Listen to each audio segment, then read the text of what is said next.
سورة المؤمن آیت نمبر 7 تا 9 سبق نمبر 13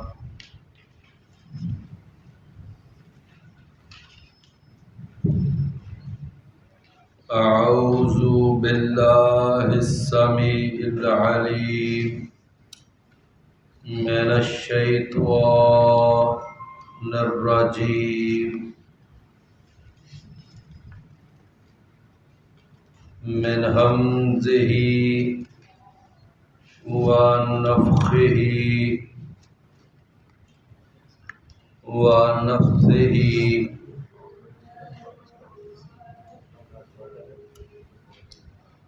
الذين يحملون العرش ومن حوله يسبحون بحمد ربهم ويؤمنون به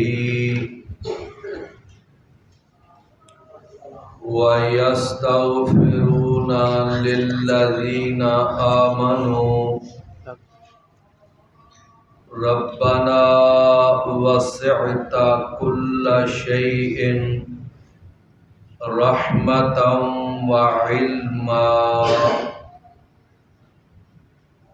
فاغفر للذين تابوا واتبعوا سبيلك وقهم عذاب الجحيم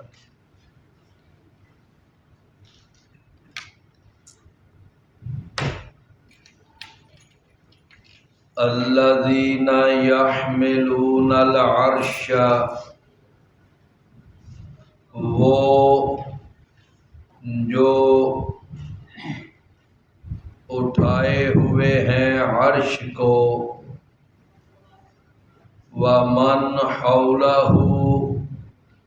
اور جو اس کے ارد گرد ہیں یعنی وہ فرشتے جو عرش کو اٹھائے ہوئے ہیں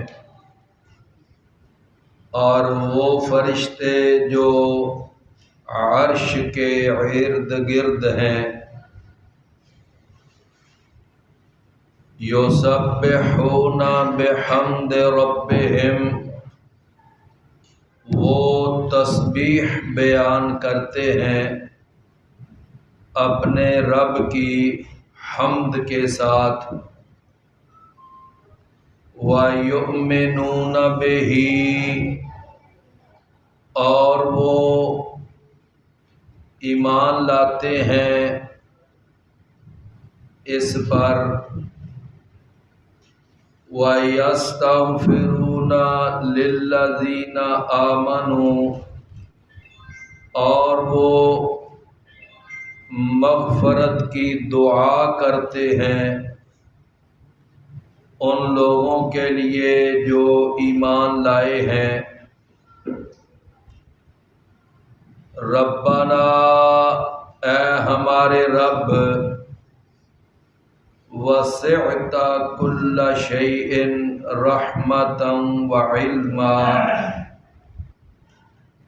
تو نے احاطہ کیا ہوا ہے گھیرا ہوا ہے ہر چیز کو رحمت کے ساتھ اور علم کے ساتھ فاغفر للذین تابوا تو اے اللہ تو بخش دے ان لوگوں کے لیے جنہوں نے توبہ کی واتبعوا سبیلک اور انہوں نے پیروی کی تیرے راستے کی وقہم عذاب الجحیم اور اے اللہ تو بچا ان کو جہنم کے عذاب سے ربنا اے ہمارے رب وَأَدْخِلْهُمْ جَنَّاتِ عَدْنٍ، اور تو داخل کر ان کو ہمیشہ کی جنتوں میں، التی وعدتہم، وہ جنتیں جن کا تو نے ان سے وعدہ کیا ہے، وَمَن صَلَحَ مِنْ آبائِهِمْ وَأَزْوَاجِهِمْ وَذُرِّيَّاتِهِمْ، اور جو نیک ہیں ان کے باپوں میں سے اور ان کی بیویوں میں سے اور ان کی اولاد میں سے، اِنَّکَ أَنْتَ الْعَزِیزُ الْحَکِیم، بے شک تو ہی سب پر غالب کمال حکمت والا ہے۔ وَقِهِمُ السَّیِّئَاتِ، اور اے اللہ تو بچا ان کو ان برائیوں کے برے نتائج سے، وَمَن تَقِ السَّیِّئَاتِ، اور جس کو تو نے ان برے نتائج سے بچا لیا، یومئذ، اس دن، فقد رحمتہ، تو تحقیق تو نے اس پر رحم کر دیا، وَذَلِکَ هُوَ الْفَوْزُ الْعَظِیمُ، اور یہی وہ بہت بڑی کامیابی ہے۔ اللہ تعالی نے ان آیات کریمات میں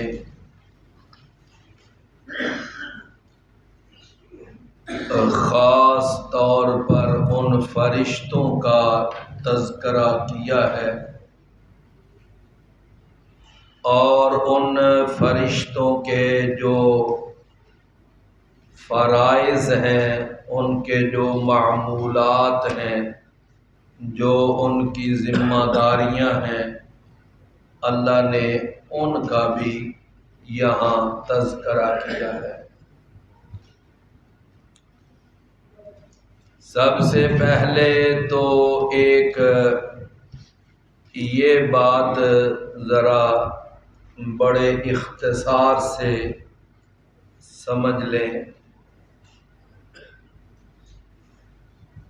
کہ اللہ تعالی نے ان آیات کو یہاں بیان کیوں کیا ہے، ان آیات کا پچھلی آیات کے ساتھ بلا کیا تعلق ہے، کیا مناسبت ہے۔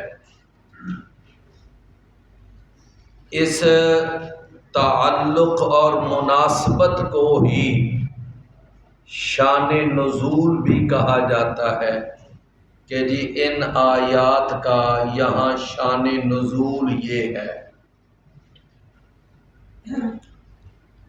پیچھے جو آیات گزری ہیں، جو سبق نمبر 12 میں تھی، ان آیات میں اگر آپ دیکھیں تو یہ جو 6 نمبر آیت ہے، خاص طور پر اس میں اللہ تعالی نے کفار کا، مشرکین کا ایک یہ وتیرہ اور ایک برا عمل یہ بیان کیا کہ یہ لوگ جو تھے، یہ مسلمانوں کے ساتھ، نبی کریم صلی اللہ علیہ وسلم کے ساتھ وہ فضول قسم کے جھگڑے اور فضول قسم کی بحث مباحثہ اور بے جا قسم کی وہ یعنی باتیں وہ ان کے ساتھ کیا کرتے تھے۔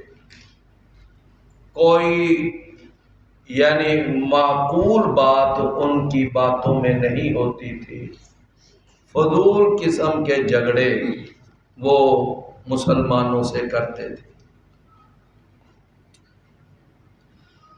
اللہ تعالیٰ نے اس کے بارے میں دیکھے یہ ارشاد فرمایا وَجَادَلُوا بِالْبَاطِلِ لِيُدْحِضُوا بِهِ الْحَقَّ، یہ 12 نمبر سبق جو پچھلا ہے اس کی 6 نمبر آیت میں اگر آپ دیکھیں تو یہ بات وہاں اللہ نے بیان فرمائی کہ ان کافروں نے ایک یہ وتیرہ بنا رکھا تھا کہ وہ اہل ایمان کے ساتھ وہ جدال کیا کرتے تھے، جدال یعنی جھگڑا کرتے تھے، اور وہ جدال کون سا ہوتا؟ وَجَادَلُوا بِالْبَاطِلِ، ان کا وہ جو جدال ہوتا تھا وہ جدال بالباطل تھا۔ وہ جدال کیا تھا؟ جدال بالباطل۔ اچھا، قرآن مجید کے اندر اللہ تعالیٰ نے ایک مقام پر جدال بالاحسن کا بھی تذکرہ کیا ہے۔ جدال بالاحسن یہ بھی اللہ نے قرآن میں بیان کیا ہے۔ اللہ تعالیٰ نے اپنے پیارے پیغمبر جناب محمد رسول اللہ صلی اللہ علیہ وسلم کو یہ بات ارشاد فرمائی وَجَادِلْهُمْ بِالَّتِي هِيَ أَحْسَنُ، وَجَادِلْهُمْ بِالَّتِي هِيَ أَحْسَنُ، کہ اے نبی صلی اللہ علیہ وسلم آپ ان کے ساتھ جدال کریں، لیکن جدال کیسے کریں؟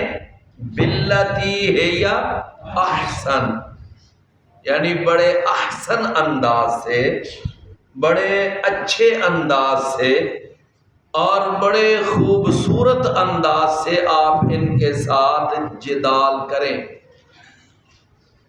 یعنی ان سے اگر کوئی بحث کرنی پڑ جائے، کوئی مباحثہ کرنا پڑ جائے، کوئی ان کے ساتھ کوئی مذاکرہ کرنا پڑ جائے، یا ان کے ساتھ کوئی مناظرہ کرنے کی نوبت آ جائے، بات ساری سمجھ رہی ہیں نا؟ یعنی یہ مختلف اوقات میں مختلف انداز اپنائے جا سکتے ہیں۔ کسی جگہ ماحول مناظرے والا نہیں ہوتا، مذاکرے والا ہوتا ہے۔ کسی جگہ ماحول وہ صرف آپس میں ایک بحث مباحثے والا ہوتا ہے، وہ مناظرہ نہیں اس کو کہا جا سکتا۔ تو فرمایا کہ اے نبی صلی اللہ علیہ وسلم آپ ان سے جدال کریں، لیکن جدال کیسے کریں؟ باللتی ہی احسن، یعنی ایسا جدال ہو، ایسی بحث ہو، ایسا مباحثہ، ایسا مناظرہ کہ جو بڑے اچھے انداز سے، جس میں کوئی گالی گلوچ، کوئی کسی کی حد کے عزت نہ ہو، کسی کے ساتھ کوئی ایسی یعنی زبان استعمال نہ کی جائے، یہ جدال بالاحسن ہے۔ آپ دیکھیے کہ رسول اللہ صلی اللہ علیہ وسلم جس وقت وہ احد کا موقع تھا تو آپ کو یاد ہے نا کہ اس وقت ابو سفیان جو کافروں کی طرف سے ان کے سپہ سالار تھے، ابھی وہ مسلمان نہیں ہوئے تھے، تو انہوں نے اس وقت مسلمانوں کے ساتھ ایک مختصر سا ایک جدال کیا تھا کہ جب اس نے یہ کہا نا کہ اعلو حبل، حبل زندہ باد۔ پہلے تینوں کی طرف سے خاموشی ہوئی نا کہ کیا تم میں محمد صلی اللہ علیہ وسلم زندہ ہیں، آپ نے خود روک دیا جواب نہ دینا۔ پھر کیا تم میں ابو بکر قحافہ کا بیٹا زندہ ہے، آپ نے کہا جواب نہ دینا۔ پھر اس نے پوچھا کیا خطاب کا بیٹا عمر زندہ ہے، کہا جواب نہ دینا۔ تو جب تینوں کی طرف سے خاموشی رہی تو اب اس نے یہ سمجھ لیا کہ ان کی یہ تینوں بڑی بڑی یہ جو سربر آوردہ شخصیتیں ہیں یہ ختم ہو چکی ہیں اور یہ شہید ہو چکی ہیں۔ تو اس وقت پھر اس نے خوش ہو کر ایک نعرہ لگایا کہ اعلو حبل، حبل زندہ باد۔ تو نبی صلی اللہ علیہ وسلم نے صحابہ سے پھر فرمایا کہ آپ اس کو جواب کیوں نہیں دے رہے، اب اس کو کیوں نہیں جواب دے رہے؟ اللہ کے رسول کیا جواب دیں؟ فرمایا اس کو کہو کہ اللہ اعلی و اجل، کہ اللہ سب سے زیادہ بلند ہے اور اللہ سب سے زیادہ جلال اور وقار والا ہے۔ یعنی آپ دیکھیں نا کہ اس کے ایک غلط نعرے کا جواب دیا ہے رسول اللہ صلی اللہ علیہ وسلم نے، لیکن وہ بھی ایک نعرے کی ہی شکل میں، اللہ اعلی و اجل۔ اس نے نا اس کے بعد پوچھا کہ یہ آواز تو عمر بن خطاب کی ہے، چونکہ وہ پہچانتا تھا آواز کو۔ تو کہا یہ تو عمر ہے، تو عمر ہے؟ کہا ہاں میں عمر ہوں۔ اچھا تو زندہ ہے؟ ہاں میں زندہ ہوں۔ تو انہوں نے کہا کہ جن جن کا تو نے نام لیا ہے ساری الحمدللہ زندہ ہے، اور اللہ نے نا ابھی تیری ذلت کا سامان بچا کے رکھا ہوا ہے۔ تو اس کے بعد پھر اس نے یہ کہا لنا عزا ولا عزا لکم، ہمارے لیے عزا ہے، تمہارے پاس تو عزا ہی کوئی نہیں، سمجھے نا؟ تو اللہ کے رسول نے فرمایا پھر اس کو جواب دو۔ کیا جواب دے اللہ کے رسول؟ اب جواب بھی اللہ کے رسول سکھا رہے ہیں۔ فرمایا اس کو جواب دو کہ اللہ مولانا ولا مولا لکم، اللہ ہمارا مولا ہے، تمہارا تو مولا ہی کوئی۔ تو میرے بھائیوں یہ اصل میں جو ہے نا اس کو کہتے ہیں، یعنی آپ دیکھیں نا صرف ان کی طرف سے ایک آنے والے شرکیہ نعرے کا رد کیا ہے رسول اللہ صلی اللہ علیہ وسلم نے، اس کو کہتے ہیں جدال بالاحسن، صرف رد ہے، کوئی برا بلا نہیں کہا، کوئی گالی گلوچ نہیں، صرف ایک ان کے شرکیہ نعرے کا کیا دیا ہے؟ جواب دیا ہے۔ تو اگر آج بھی کسی جگہ کوئی شرکیہ نعرہ اٹھتا ہے، لگتا ہے، یا کہیں شرکیہ کوئی تقریر ہوتی ہے تو اس کا جواب دے دینا، یعنی عقیدہ توحید کے دلائل کے ساتھ، یہ جدال بالاحسن ہے، یہ کوئی اختلافی باتیں نہیں ہیں، صرف ان کا رد کیا جائے توحید کے دلائل دے کر۔ کیوں بھائی؟ یہ جدال بالاحسن ہے۔ اچھا اسی طریقے سے رسول اللہ صلی اللہ علیہ وسلم کی ایک ایسی بھی بات آ گئی کہ اللہ کے نبی کو ایک دفعہ مناظرہ بھی کرنا پڑ گیا عیسائیوں کے ساتھ، وہ مناظرہ بھی جدال بالاحسن تھا۔ نجران کے عیسائی آئے اور انہوں نے کہا ہم محمد صلی اللہ علیہ وسلم سے مناظرہ کرنے آئے ہیں کہ عیسیٰ اللہ کا بیٹا ہے۔ نبی صلی اللہ علیہ وسلم نے فرمایا چلو دو دلیل، کیا دلیل ہے تمہارے پاس؟ تو وہ کہنے لگے کہ دلیل اگر یعنی کہ عیسیٰ اللہ کا رب نہیں ہے، یعنی کہ بیٹا نہیں ہے، تو پھر بتاؤ نا کہ عیسیٰ کا باپ کون ہے، کس کا وہ بیٹا ہے؟ اللہ کا ہی بیٹا ہے۔ یعنی چونکہ عیسیٰ علیہ السلام بغیر باپ کے پیدا ہوئے ہیں نا، تو اس لیے انہوں نے کہا یہ اللہ کا بیٹا ہے۔ قرآن مجید میں سورہ آل عمران اور وہاں 60 نمبر آیت میں اللہ نے پھر رسول اللہ صلی اللہ علیہ وسلم کو ان کی اس باطل دلیل کا، اس یعنی بے بنیاد دلیل کا اللہ نے جواب سمجھایا، اللہ نے قرآن میں اتارا۔ فرمایا اے نبی صلی اللہ علیہ وسلم ان کو جواب دو، ان مثل عیسیٰ عند اللہ کمثل آدم خلقہ من تراب، کہ عیسیٰ علیہ السلام کی مثال اللہ کے ہاں آدم علیہ السلام کی مثال کی طرح ہے، کہ اللہ نے جیسے آدم علیہ السلام کو بغیر باپ کے پیدا کیا تھا، یعنی اپنے کلمہ کن کے ساتھ، اللہ نے اسی طرح عیسیٰ علیہ السلام کو بھی عام پروسیس سے ہٹ کر اللہ نے کلمہ کن کے ساتھ ان کو بغیر باپ کے پیدا کیا۔ تو اگر تم یہ کہتے ہو کہ بغیر باپ کے پیدا ہونے کی وجہ سے عیسیٰ اللہ کے بیٹے ہیں، تو پھر آدم علیہ السلام کے بارے میں تمہارا یہ عقیدہ کیوں نہیں ہے؟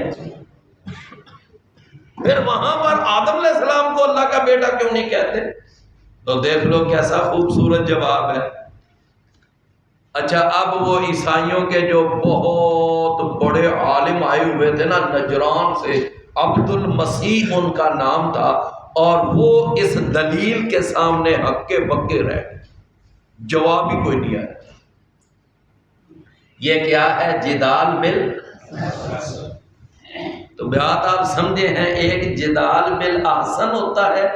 جدال بالاحسن کیا ہے؟ ذرا غور سے بات کو سمجھنا، کہ ایسی بحث، ایسا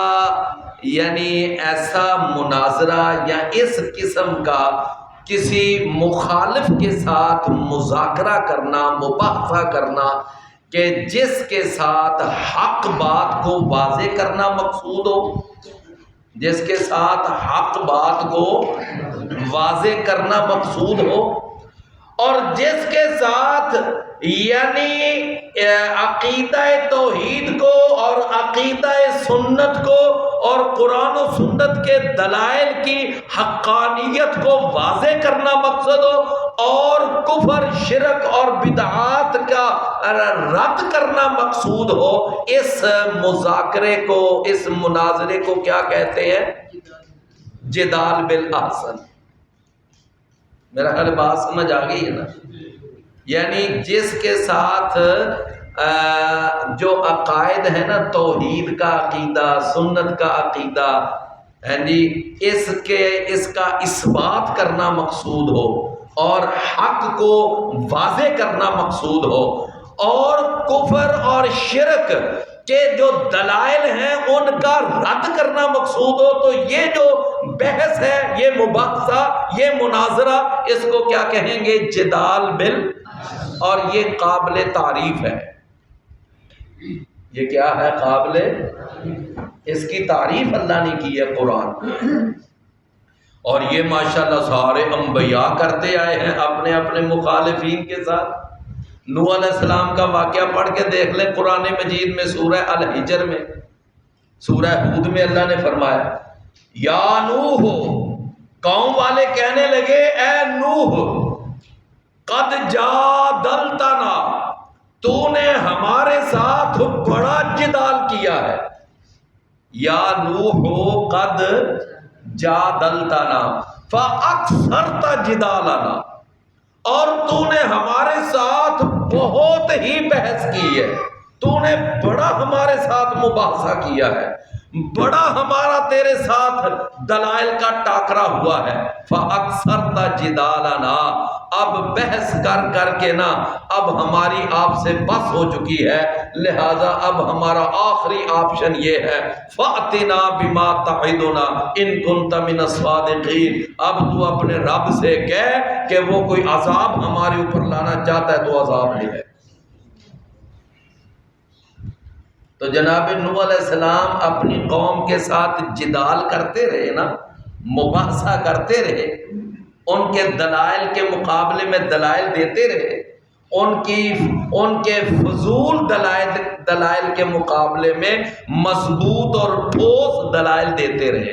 تو یہ جو جناب نوح علیہ السلام نے جدال کیا، یہ کون سا تھا جدال؟ جدال بالاحسن۔ بات سمجھ آ گئی نا؟ جناب ابراہیم علیہ السلام نے کیا اپنے دور میں کیا جدال بالاحسن نہیں کیا؟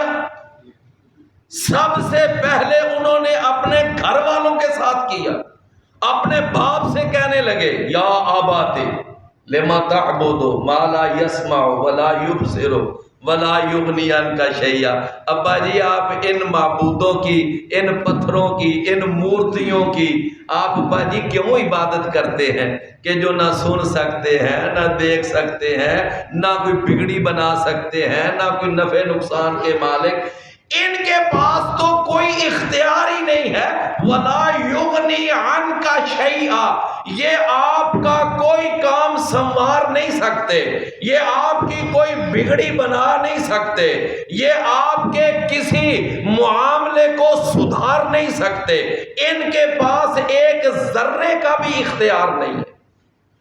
یہ کون کہہ رہے ہیں؟ ابراہیم علیہ السلام۔ کس کو کہہ رہے ہیں؟ اپنے باپ کو۔ قرآن کہتا ہے سورہ مریم 41 نمبر آیت دیکھ لے، یا ابت لما تعبد ما لا يسمع ولا يبصر ولا یغنی عنک۔ اچھا پھر اس کے بعد ابراہیم علیہ السلام جب تھوڑے سے بڑے ہوئے نا، تو اس کے بعد انہوں نے اپنی وہ قوم جو اس وقت چاند، سورج اور ستاروں کی پوجا کرنے والے تھے، تو ابراہیم علیہ السلام نے کیا ان کے ساتھ پھر جدال نہیں کیا؟ ان کے ساتھ بھی جدال کیا، اور یہ قرآن بیان کرتا ہے سورہ الانعام 75 نمبر آیت۔ ان سے کہنے لگے پہلے بڑا خوبصورت انداز، جب وہ ستارہ نکلا ھذا ربی، جب وہ ستارہ غروب ہو گیا قوم کے سامنے کہنے لگے یہ تو غروب ہو گیا، یہ میرا رب کیسے ہو سکتا ہے؟ چاند نکلا کہنے لگے ھذا ربی، یہ میرا رب، جب چاند غروب ہو گیا کہنے لگے یہ میرا رب کیسے ہو؟ یعنی مسئلہ سمجھانا یہ تھا اپنی قوم کو، جو چڑھے اور غروب ہو جائے وہ رب کیسے ہوتا ہے؟ جو پیدا ہو اور فوت ہو جائے وہ داتا کیسے ہو سکتا ہے؟ تو بات آپ سمجھ آئی کہ نہیں؟ اور میرے بھائیو جو پیدا ہو اور پھر فوت ہو جائے، دنیا سے چلا جائے، وہ داتا ہوتا ہے؟ اچھا اس کے بعد پھر وہ سورج آیا، اور جب سورج آیا تو کہنے لگے ھذا ربی ھذا اکبر، یہ میرا رب ہے، یہ سب سے بڑا۔ جب سورج بھی غروب ہو گیا فرمانے لگے یہ بھی میرا رب نہیں ہے۔ قوم والوں کو اصل بات سمجھائی، اور قوم والوں عقل سے کام لو، نہ ستارے ہمارے رب ہیں، نہ چاند ہمارا رب ہے، نہ سورج ہمارا رب ہے۔ رب تو وہ ہے جو ان کو پیدا کرنے والا ہے اور ان کو ان کے مدار پر چلانے والا ہے، وہ رب ہے۔ یہ جدال ہے۔ اور اس کے بعد پھر وہ قوم ساری جب میلے پر گئی تو وہ واپس آئی اور ان کے بتوں کا حشر نشر کر دیا، تو ابراہیم علیہ السلام نے اب اپنی قوم سے بھی جدال کیا کہ نہیں؟ وہ قرآن میں سارا آتا ہے۔ ہاں جی یہ ہمارے بتوں کے ساتھ کس نے کیا؟ سارا سوچ کے کہنے لگے یہ تو ایک ہی ہے یہاں توحید والا، ایک ہی ہے جو توحید کی بات کرتا ہے، توحید کی دعوت دیتا ہے، شرک کی تردید کرتا ہے اور وہ شرک کا رد کرتا ہے، ایک ہی تو یہاں پر ہے پورے معاشرے میں۔ اچھا نام اس کا ابراہیم اللہ، اس کو سامنے لایا گیا، ہاں آپ نے کیا ہے؟ تو ابراہیم علیہ السلام نے نا بڑے خوبصورت انداز میں کہا ان کے بڑے نے کیا ہے، یہ جو بل فعلہ کبیر، اس نے کیا ہے، دیکھ لو باقی سارے ٹوٹے پڑے ہیں اور یہ بالکل صحیح سلامت ہے، کلہاڑا بھی اس کے ہاتھ میں ہے۔ اچھا اب نا وہ ایک دفعہ تو بالکل حیران یہ کیا اس نے جواب دے دیا، تو پھر وہ کہنے لگے کہ اے ابراہیم یہ نہیں ہو سکتا، ہاں جی کہ وہ کیسے کر سکتا ہے، وہ تو بالکل بے جان ہے، اس کے اندر تو کوئی۔ تو اس کے بعد پھر انہوں نے کہا کہ افسوس ہے، پہلے تو کہا ان سے پوچھو نا، یہ جو ٹوٹے پڑے ہیں ان سے پوچھو کہ تمہارے ساتھ یہ کہ، تو وہ کہنے لگے اے ابراہیم آپ جانتے ہیں یہ بات نہیں کر سکتے، جواب نہیں دے سکتے۔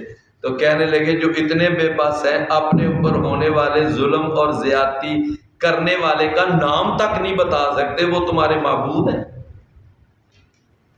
قرآن کہتا ہے کہ ثم نکسوا علی رؤوسہم، اپنے سر ایسے جھکا کے شرمندہ ہو کر کھڑے ہو گئے. جواب کوئی نہیں ہے، جواب کوئی نہیں، لیکن ایک ہی جواب، کہنے لگے کہ اے ابراہیم ہم وہی کریں گے جو ہمارے باپ دادا نے کی. بس بات ختم. دلیل اگرچہ ہمارے پاس کوئی نہیں. تو میرے پیارے بھائیوں، نوح علیہ السلام سے لے کر جناب ابراہیم اور تمام انبیاء، یہاں تک کہ محمد کریم صلی اللہ علیہ وسلم کی میں نے آپ کو مثالیں دی، یہ جو یعنی مخالفین کے جو کفریہ شرکیہ جو دلائل ہیں، بے بنیاد دلائل ہیں، ان کے مقابلے میں توحید کے اور سنت کے مضبوط دلائل پیش کرنا، یہ جو دلائل پیش کرنا ہے اس کو یعنی اختلافی مسائل نہیں کہتے، ان کو انتشار پیدا نہیں کرنا کہتے، ان کو کہتے ہیں جدال بالاحسن، کہ ان کے باطل عقائد کا رد کرنا ہے، ان کے باطل عقائد کا جواب دینا ہے، تو یہ جدال بالاحسن ہے. کو میرا خیال ہے بات سمجھ آ گئی ہے. آج صحیح بات یہ ہے کہ اس طرح کا یہ جو جدال ہے یہ آج کل ہضم بہت کم ہوتا ہے، بہت کم ہضم ہوتا ہے. او نہیں جی نہیں، بس میٹھیاں میٹھیاں گلاں کریا کرو، او بس لوکاں نوں نیڑے کریا کرو، بس اے نہیں سمجھائی نا. مطلب یہ ہے کہ نہ توحید نہ شرک کا رد کرو، نہ بدعات کا رد کرو، نہ معاشرے میں پھیلی ہوئی خرافات کا رد کرو، بس میٹھی میٹھی باتیں کرو، لوگوں کو فضائل بتاؤ، لوگوں کو مناقب بتاؤ، جی اس عمل کی یہ فضیلت ہے، اس کا یہ ثواب ہے، اس کا یہ اجر ہے، بس ایسی باتیں کر کر کے بس گزرتے جاؤ. یہ جو توحید اور پھر خالص توحید، ایک ہے توحید اور ایک ہے خالص توحید. توحید بیان کرتے ہیں، بڑے لوگ بیان کرتے ہیں، کوئی شک نہیں ہے، لیکن وہ توحید جو ہے نا صرف اثباتی توحید بیان کرتے ہیں. وہ جو توحید نفی والی ہے نا وہ کوئی مائی کا لال بیان کرتا ہے. میں پہلے کئی دفعہ اپنی گفتگو میں بتا چکا ہوں کہ ایک توحید اثبات ہوتی ہے اور ایک توحید خالص. توحید وہ ہے جس میں توحید اثبات بھی ہو اور توحید نفی بھی ہو، اس کو کہتے ہیں خالص توحید. تو بہرحال یہ جدال بالاحسن ہے، اور ایک ہے جدال بالباطل. سمجھے نا، جدال بالباطل. تو جدال بالباطل کیا ہے؟ یعنی اپنے شرکیہ دلائل کو پیش کرنا، بدعات والے دلائل پیش کرنا، معاشرے کے اندر شرک عام کرنا اور معاشرے میں بدعات کو عام کرنا. یعنی اس طرح جو باطل عقیدہ ہے، باطل نظریہ ہے اور باطل موقف ہے اور گمراہی والا موقف ہے، اس کو عوام کے اندر پھیلانا، یہ اور پھر اس باطل موقف کے حق میں دلائل دینا، اس کے دفاع میں کھڑے ہو جانا، باطل موقف کے یعنی کہ دفاع میں، اس کو کہتے ہیں جدال بالباطل. کیا ایسا ہے کہ نہیں ہے نہیں آج کل؟ تو میرے بھائیوں یہ ہے جدال بالباطل. آج جو اپنے شرکیہ عقائد کا دفاع کر رہے ہیں، جو اپنے بدعات والے عقائد کا دفاع کر رہے ہیں، جو صحابہ کرام کے وہ مخالفین اور صحابہ کے خلاف جو آج کھڑے ہیں اور ان کو گالیاں دے رہے ہیں، اور ان کو گالیاں دینے کے اوپر وہ مختلف قسم کے جواز پیش کر رہے ہیں اور دلائل پیش کرتے ہیں، یہ جدال بالباطل ہے. یہ کیا ہے؟ جدال بالباطل. تو اللہ تعالیٰ نے نا وہ ارشاد فرمایا کہ کچھ لوگ وہ ہیں جو جدال بالباطل کرتے ہیں. آپ کو ان سے تکلیف ہوتی ہے، کوئی شک نہیں ہے کہ آپ کو واقعتاً تکلیف ہوتی ہے۔ کوئی تکلیف تو ہوتی ہے نا آخر، کہ جب ایک آدمی کفریہ عقیدہ، شرکیہ عقیدہ، بدعات والا عقیدہ بیان کر رہا ہے تو ایک توحید والے کو، سنت والے کو کیا تکلیف نہیں ہوگی؟ تکلیف تو ہوتی ہے۔ فرمایا اے نبی صلی اللہ علیہ وسلم واقعتاً آپ کو تکلیف ہوتی ہے، لیکن اب ذرا ایک اور پہلو بھی تو ذرا سامنے رکھیے۔ اب اللہ نے ایک اور پہلو بھی نبی صلی اللہ علیہ وسلم کو دکھایا، وہ کیا؟ فرمایا الذین یحملون العرش، وہ لوگ یعنی وہ فرشتے جو عرش کو اٹھائے ہوئے ہیں، ومن حولہ، اور وہ فرشتے جو اس عرش کے ارد گرد ڈیوٹی دے رہے ہیں، جو اس عرش کے ارد گرد ڈیوٹی پر معمور ہیں۔ اللہ تعالیٰ کی مخلوقات میں سے جو سب سے بڑی مخلوق ہے وہ اللہ کا عرش ہے۔ میری بات آپ سمجھیں، اللہ تعالیٰ کی مخلوقات میں سے سب سے بڑی مخلوق وہ کیا ہے؟ اللہ کا عرش، جس پر اللہ تعالیٰ مستوی ہے۔ ہم نے کیا لفظ بولا ہے؟ جس پر اللہ مستوی ہے۔ الرحمن علی العرش استوی۔ اچھا، وہ جو عرش کو اٹھانے والے فرشتے ہیں وہ اس وقت 4 ہیں، اور قیامت کے دن ان کی تعداد ڈبل ہو جائے گی، اور قیامت کے دن اس عرش کو 8 فرشتے اٹھائیں گے۔ اب کتنے ہیں؟ 4۔ رسول اللہ صلی اللہ علیہ وسلم نے ارشاد فرمایا، یہ ابو داؤد کے اندر حدیث آتی ہے اور صحیح سند کے ساتھ، اللہ کے نبی نے فرمایا کہ اذن لی، مجھے اجازت دی گئی ہے، مجھے اجازت دی گئی ہے کہ ان احدث عن ملک من ملائکۃ اللہ من حملۃ العرش، کہ وہ جو عرش اٹھانے والے فرشتے ہیں ان فرشتوں میں سے ایک فرشتے کے بارے میں تمہیں کچھ بتاؤں، ان فرشتوں میں سے ایک فرشتے کے بارے میں تمہیں کچھ بتاؤں، تاکہ تمہیں ذرا ان کی عظمت کا تھوڑا سا اندازہ ہو جائے۔ یعنی مکمل کیفیت اللہ کے رسول نے نہیں، بلکہ کچھ بتاؤں میں۔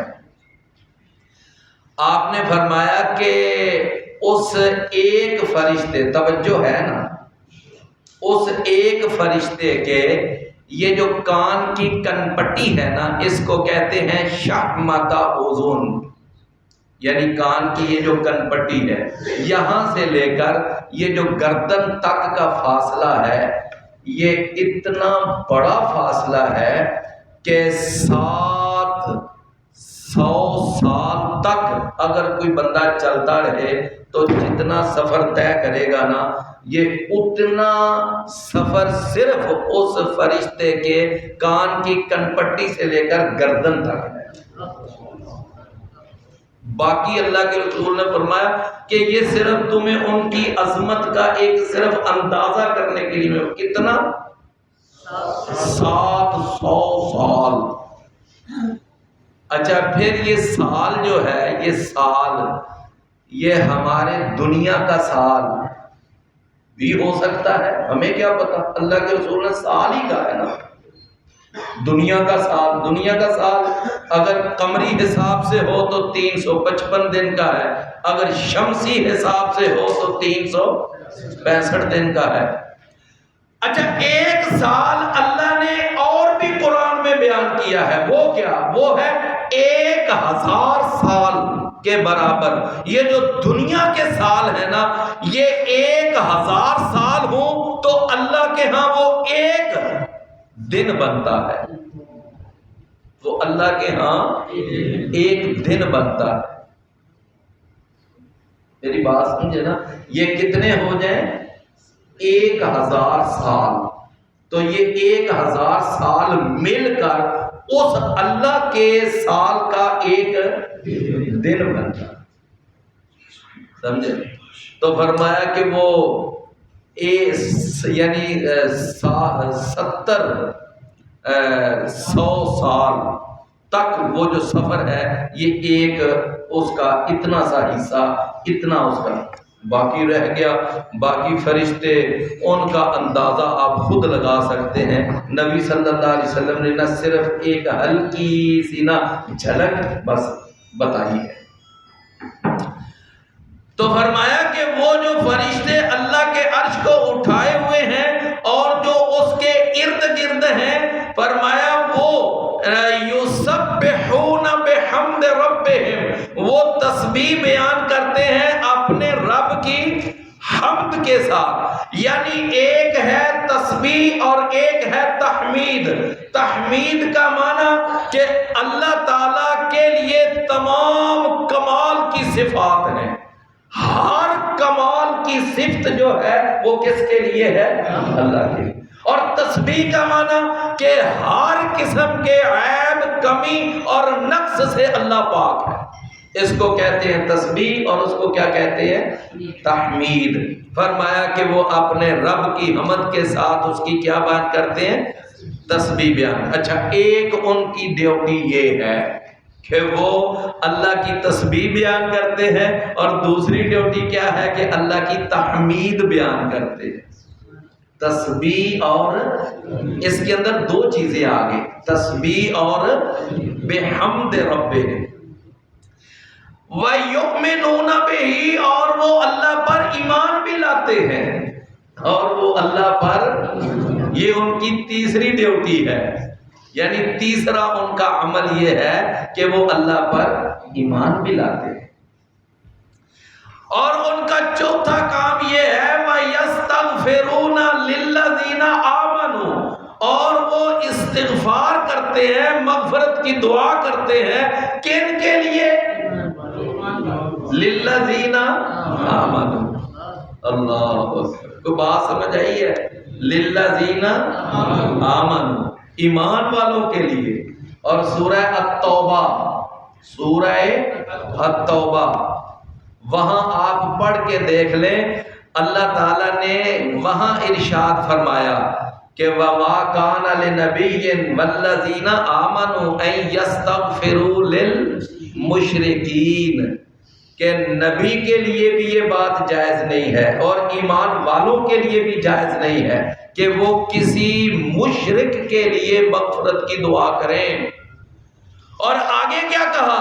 فرمایا اگرچہ وہ ان کے باپ ہوں، اگرچہ وہ ان کے بھائی ہوں، اگرچہ وہ ان کے قریبی رشتہ دار ہوں، کسی کے لیے بھی دعائیں مغفرت کرنا جائز نہیں۔ جب کسی کے بارے میں پتہ چل گیا کہ یہ آدمی جہنمی ہے اور اس کی موت کفر پر آئی ہے، موت شرک پر آئی ہے، لہذا اس کے لیے مغفرت کی دعا کرنا ہرگز جائز نہیں ہے۔ یہ آیت بلا کب نازل ہوئی تھی؟ جب رسول اللہ صلی اللہ علیہ وسلم نے اپنے چچا ابو طالب کے لیے مغفرت کی دعا کی تھی۔ آپ اس آیت کا شان نزول دیکھ لیں کہ جب اللہ کے رسول نے کس کے لیے دعا کی؟ اپنے چچا ابو طالب کے لیے۔ اللہ جانتا ہے، میں تو بڑا حیران ہوتا ہوں کہ صحیح بخاری میں واضح طور پر لکھا ہوا ہے کہ ابو طالب نے فوت ہوتے وقت کلمہ پڑھنے سے انکار کر دیا، واضح طور پر لکھا ہوا، وَأَبَىٰ أَن يَقُولَ لَا إِلَٰهَ إِلَّا اللَّهُ۔ اچھا، جس نے واضح طور پر کہہ دیا کہ میں بتیجے کلمہ نہیں پڑھوں گا، اللہ کے رسول زور لگا رہے ہیں، ابو جہل وہاں سامنے بیٹھا ہوا ہے اور وہ کہہ رہے ہیں کہ دیکھ محمد صلی اللہ علیہ وسلم کی بات نہیں تو نے ماننی، تو ابو طالب نے آخر وقت پھر کس کی بات کو مانا؟ ابو جہل کی بات کو۔ رسول اللہ صلی اللہ علیہ وسلم کی بات نہیں اس نے مانی، اور وہ ابو جہل کی بات مانتے ہوئے وہ کفر کے اوپر فوت ہو گئے۔ یعنی سردار ابو طالب، رسول اللہ صلی اللہ علیہ وسلم کو رنج بڑا پہنچا، تکلیف آئی کہ میرا چچا آج کفر پہ فوت ہو رہا ہے، شرک پہ فوت ہو رہا ہے، تو اللہ تعالیٰ سے کہنے لگے میں اپنے چچا کے لیے دعا کروں گا مغفرت کی، تو جب تک اللہ مجھے منع نہیں کرے گا، تو اللہ نے فوراً ہی آیت فرمایا وَمَا كَانَ لِنَبِيٍّ وَالَّذِينَ آمَنُوا أَن يَسْتَغْفِرُوا لِلْمُشْرِكِينَ، نہیں جائز۔ فرمایا وَيَسْتَغْفِرُونَ لِلَّذِينَ آمَنُوا، اور وہ استغفار کرتے ہیں ان لوگوں کے لیے جو ایمان لائے۔ اور استغفار کرنے کا انداز کیا ہوتا ہے اور اس کے لیے سلیقہ کیا اختیار کرتے ہیں؟ سب سے پہلے کہتے ہیں ربنا، کیا کہتے ہیں؟ ربنا، اے ہمارے رب، اے ہمارے پروردگار، اے ہمارے پالنے والے، اے ہمارے مالک۔ سب سے پہلے رب کا، اللہ کو اس کے رب ہونے کا واسطہ دیتے۔ نمبر 2 فرمایا وہ یہ کہتے ہیں وسعت کل شیء رحمتا وعلما، کہ اے اللہ تو نے گھیرا ہوا ہے ہر چیز کو اپنی رحمت کے ساتھ اور اپنے علم کے ساتھ، یعنی اس کے بعد پھر اللہ کو اللہ کی رحمت کا اور اللہ کو اللہ کے علم کا واسطہ پیش کیا۔ جب اللہ تعالیٰ کو اللہ کی کسی صفت کا واسطہ پیش کر کے دعا کریں تو اس دعا کی قبولیت کے جو امکانات ہوتے ہیں وہ بڑھ جاتے ہیں۔ سمجھ ہی نا بات کی؟ فرمایا کہ پھر یعنی کہ دیکھو کیسا خوبصورت سلیقہ ہے کہ پہلے اپنے رب کو رب ہونے کی کا واسطہ دیا، پھر اللہ کو اللہ کی رحمت کا واسطہ دیا، پھر اللہ کو اللہ کے علم کا واسطہ دیا۔ میرے بھائیوں، ہم اللہ کے ہاں وسیلے کے منکر نہیں ہیں۔ یہ ہمارے بارے میں غلط فہمی ہے کہ یہ وسیلے کو نہیں مانتے، ہم وسیلے کو مانتے ہیں، لیکن اس وسیلے کو مانتے ہیں جو وسیلہ قرآن سے اور حدیث سے ثابت ہے۔ اللہ کو اللہ کی صفات کا واسطہ دینا، اللہ کو اللہ کے اسماء حسنہ کا واسطہ دینا، اور پھر اللہ کے سامنے اپنے کسی نیک عمل کا وسیلہ پیش کرنا اور کسی زندہ سے دعا کروا لینا، یہ 3 وسیلے ہم ان کو مانتے ہیں اور ہم ان کے قائل ہیں، چونکہ یہ 3 اللہ کے قرآن اور حدیث سے ثابت ہیں۔ باقی رہ گیا کہ کسی کی شخصیت کا واسطہ، کسی کی ذات کا واسطہ، کہ فلاں کے واسطے، فلاں کے واسطے، فلاں کے تو خیر ہم اس وسیلے کے قائل نہیں ہیں۔ کیوں؟ اللہ تعالیٰ نہ کسی کی طاقت کے آگے مجبور ہوتا ہے، نہ کسی کی محبت کے آگے بے بس ہوتا ہے۔ بات سمجھے نا؟ اللہ اکبر۔ میں نے ایک آدمی سے سنا، یا اللہ تینوں کربلا دی خاک دا واسطہ ہے، یا اللہ تینوں سکینہ دے دوپٹے دا واسطہ ہے، یا اللہ تینوں عباس علمبردار دا واسطہ ہے۔ کیا عجیب! بھائی اللہ تعالیٰ کیا سکینہ کے دوپٹے سے ڈرتا ہے؟ کیا اللہ تعالیٰ کربلا کی خاک سے کوئی اللہ کو کوئی ایسی محبت ہے کہ اللہ اس کے آگے مجبور ہے؟ نہیں۔ میرے بھائیوں، یہ 3 وسیلے جائز ہیں۔ اللہ کو اللہ کی صفات کا واسطہ دینا، اللہ کو اللہ کے اسماء حسنہ کا، اور پھر اپنے اعمال صالحہ کا۔ وہ جو 3 آدمی غار میں پھنس دیکھے، انہوں نے کس کا واسطہ دیا؟ کسی نبی کا، کسی رسول کا نہیں، اپنے اعمال کا واسطہ، اور کسی زندہ سے دعا کروا لینا۔ اللہ کے رسول صلی اللہ علیہ وسلم کی قبر مبارک مدینہ میں تھی، جب بارش کی دعا کرنے کا موقع آیا تو وہ سارے اکٹھے ہو کر قبر پر تو نہیں گئے تھے رسول اللہ صلی اللہ علیہ وسلم کے۔ کیا کیا تھا انہوں نے؟ سیدنا عباس رضی اللہ عنہ کو لے کر آئے، اللہ کے رسول کے چچا ہیں، ان سے دعا کرواتے، ان سے دعا کروائی، یا اللہ بارش برسا دے، تو اللہ نے بارش برسا دی۔ فرمایا کہ فاغفر للذین تابوا، اے اللہ تو بخش دے ان لوگوں کو جنہوں نے توبہ کی، واتبعوا سبیلک، اور انہوں نے تیرے راستے کی۔ یہاں تیرا راستہ، اس راستے سے کون سا راستہ مراد ہے؟ صراط مستقیم، قرآن اور حدیث۔ فرمایا واقعہم عذاب الجحیم، اور اے اللہ تو ان کو بچا لے جہنم کے عذاب سے۔ اچھا پھر وہ آگے کیا دعا کرتے ہیں؟ ربنا، اے ہمارے رب، وادخلہم، اور اے اللہ تو ان کو داخل کر دے، جنات عدن، ہمیشہ کی جنتوں میں داخل کر دے۔ کون سی ہمیشہ کی جنتیں؟ التی وعدتہم، وہ جنتیں جن کا تو نے ان سے اللہ نے وعدہ کیا نا متقین سے، سمجھے نا، وعدہ کیا ہے نا۔ اللہ اکبر۔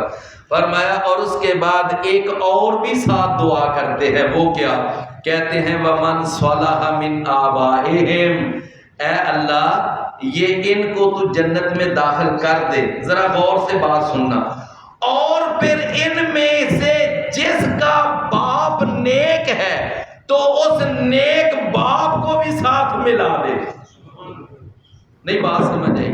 وَمَنْ صَلَحَ، دیکھو نا، اگر بیٹا چلا گیا ہے تو یا اللہ اس کا باپ نیک ہے لیکن وہ ہے کسی اور درجے پر، تو اس کو اس کے درجے سے پروموٹ کر کے اس کے بیٹے سے ملا دے۔ سمجھ آئی نا؟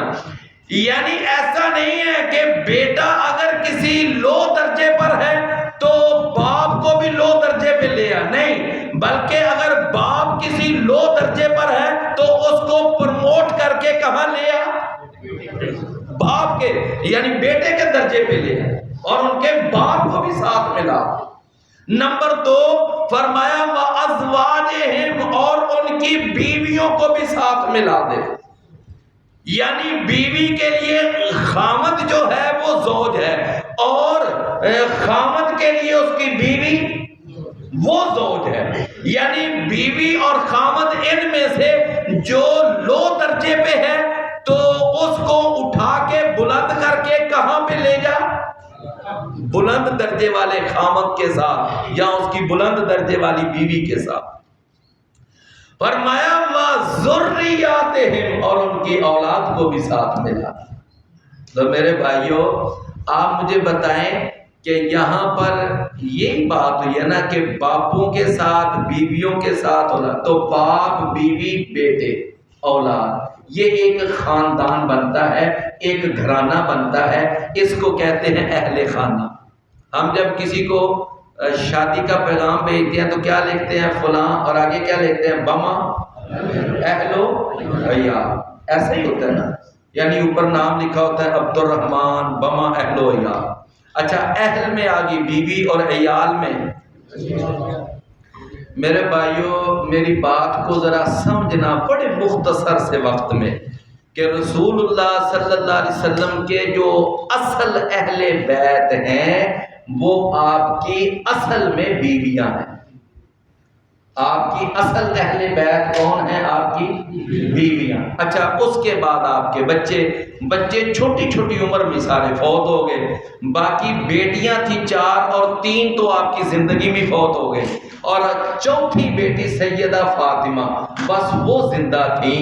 تو رسول اللہ صلی اللہ علیہ وسلم نے ایک دفعہ آپ نے ایک چادر منگوائی، اور چادر کے اندر اللہ کے رسول نے اپنی بیٹی فاطمہ کو داخل کیا، اور اپنے داماد علی کو داخل کیا، اور پھر حسن اور حسین کو داخل کیا، اور پھر رضی اللہ عنہم، اور پھر اس کے بعد کہا اللہم ہؤلاء اہل بیتی، یا اللہ یہ بھی میرے اہل بیت میں شامل فرما۔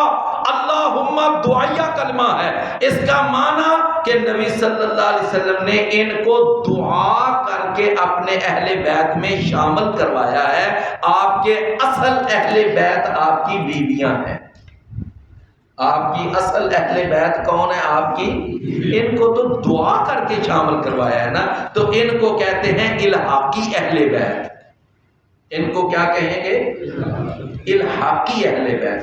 آپ اکثر نہیں سنتے ہمارے ادارے کا بورڈ کے ساتھ الحاق ہے، کشمیر کا پاکستان کے ساتھ الحاق ہے۔ تو اصل اہل بیت پھر کون ہے؟ بیویاں۔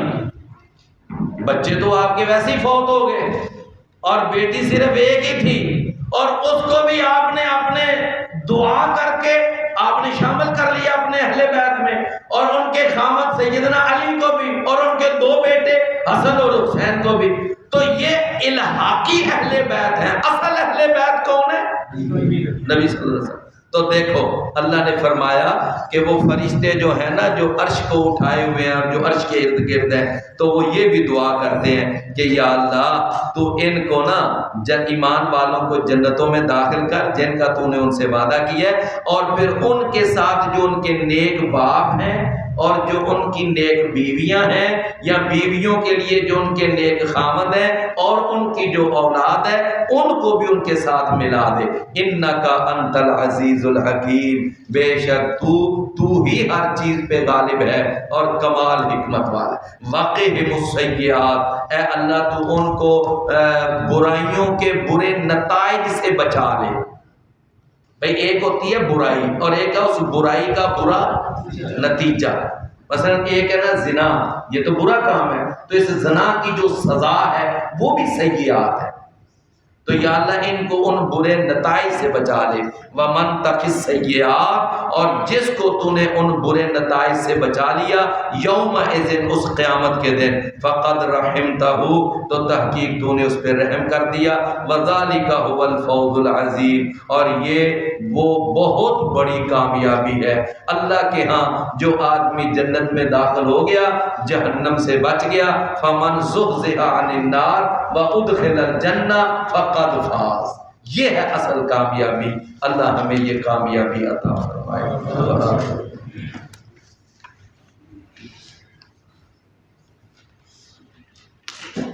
بھائی یہ نا